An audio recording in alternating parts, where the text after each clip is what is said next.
وسيدنا حسن وسيدنا حسين وعلى آله وصحبه وبارك وسلم.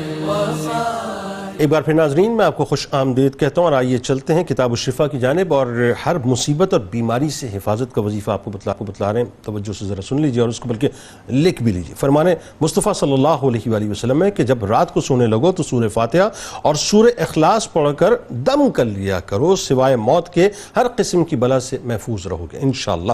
حضرت علی کرم اللہ وجہ الکریم کا کمال قول مبارک ہے کہ 3 صفات ایسی ہیں جن کے ذریعے نجات حاصل ہوتی ہے.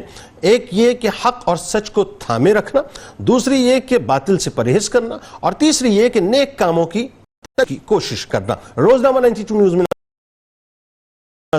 سے ٹویٹر پہ میں ضرور فالو کیجئے، فیس بک پیج کو لائک کیجئے، یوٹیوب چینل کو سبسکرائب کر کے بیل آئیکن کو ضرور کلک کر لیجئے گا.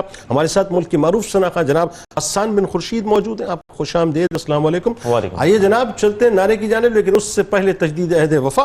لا یؤمن احدکم حتی اکون احب الیہ من والدہ وولدہ والناس اجمعین. اللہ تعالیٰ آپ کا، ہمارا، ہم سب کا، پاکستان کا اور امت مسلمہ کا حامی و ناصر ہو. آمین. پاکستان کا مطلب کیا؟ لا الہ الا اللہ محمد رسول اللہ صلی اللہ علیہ وسلم.